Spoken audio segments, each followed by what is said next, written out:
Thank you for joining us for another episode of Film Club. I am one of your hosts, Andy Harrison, and with me, as always, it's Andy Donaldson. Happy New Year. Every week in Film Club, we invite you along to watch a film with us, and this week, we're taking a look at Hot Fuzz.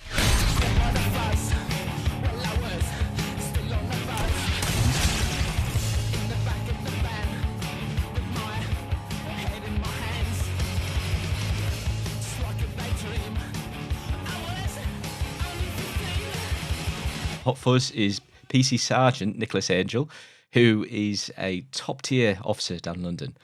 He's so good that they kick him out and he goes to Somerset and decides to chill out in a pristine, quaint village.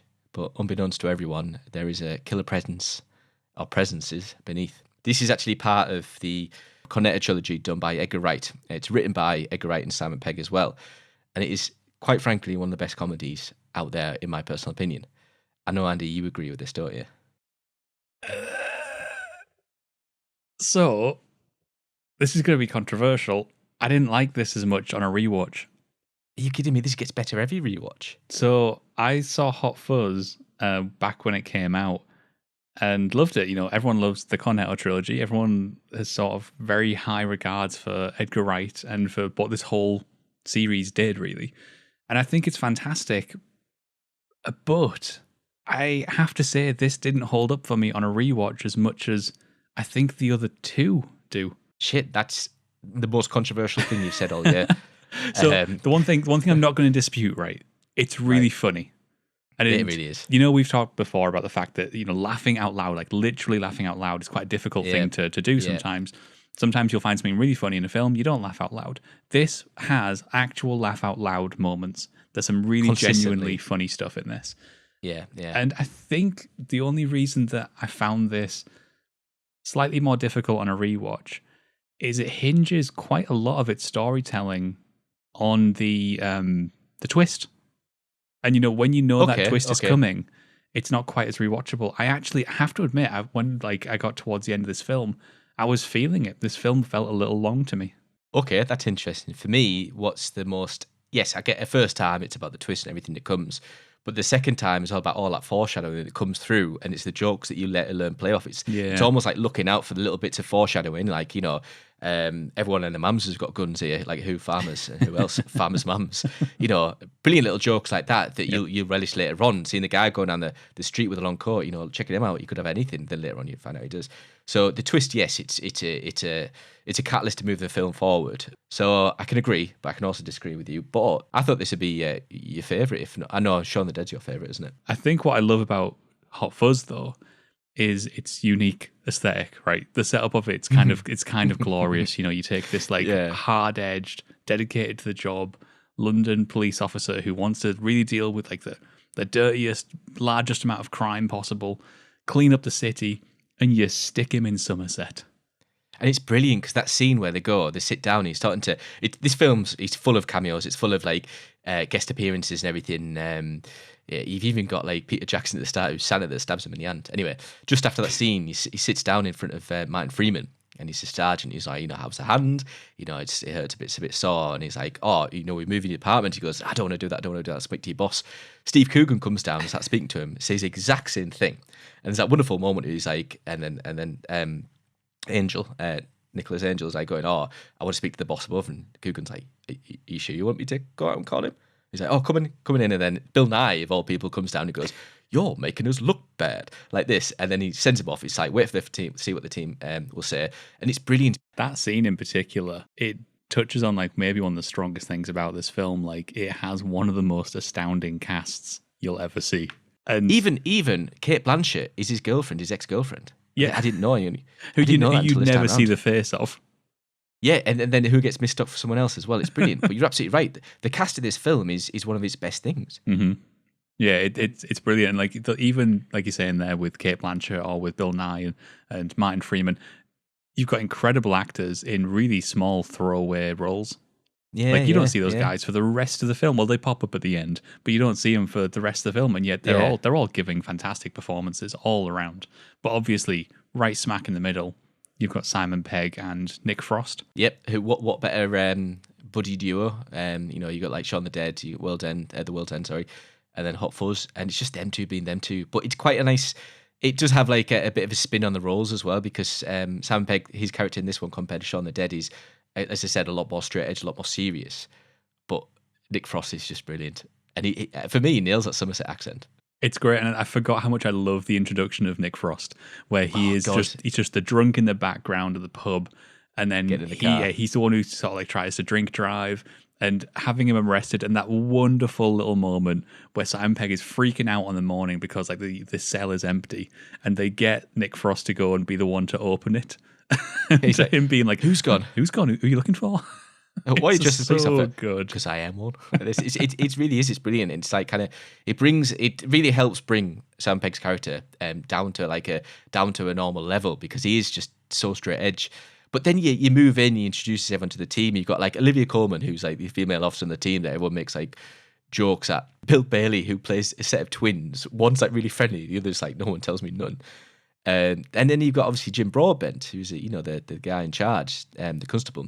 Detective Constable, however you say, Paddy Considine, who's one of the two detectives called Andy, and a range of huge roles, huge actors in smaller roles. Sorry, and the chemistry between them all is superb. Edgar Wright brings such an offbeat type of humor, but everybody in this film understands exactly what sort of tone they're trying to hit, and they nail it throughout. There isn't a weak performance in the entire bunch. It's a really funny. Like, my favorite scene in the entire film is the guy who plays Walter Frey, and most recently he's in Afterlife, he's the father.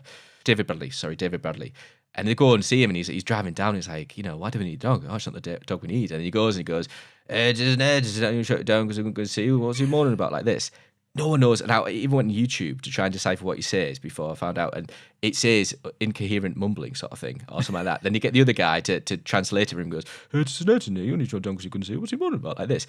He's like, well, I can't say it again. And then Danny goes and he goes, hedges.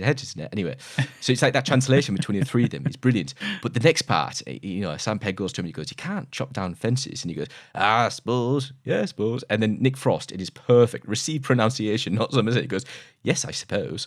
And it's for me the best line of the fucking film, man. It's brilliant. Actually, no, well, arguably best line of the film. I've got another one here. Is when shit hits the fan, and they have that twist, and then everyone in the mums in the village has a gun. There's some moments where she's coming down on a bike shooting the guns, and he pulls the door out and she falls over. It's brilliant. But another one of my favourite scenes is the Reverend coming across. He's like, if you just like calm down, we can talk about it. And then I can't remember what Sam Pegg says. He goes, oh, fuck off, grasshopper. And it's like this, this Reverend saying that. And then Danny shoots him with a shotgun, and he goes, Jesus Christ. And it's like, what better use of that word, of that phrase, than a reverend doing it? It's Edgar Wright's comedy, and as I said, Simon Pegg helped write it as well. Absolutely coming down just to those laugh out moments, those choice of words, choice of script for particular characters, just really, really works. It's humor and cinema in the small scale, right? It's everyday sort of relatable things. Like Nick Frost's character isn't some sort of like really dense, thick police officer.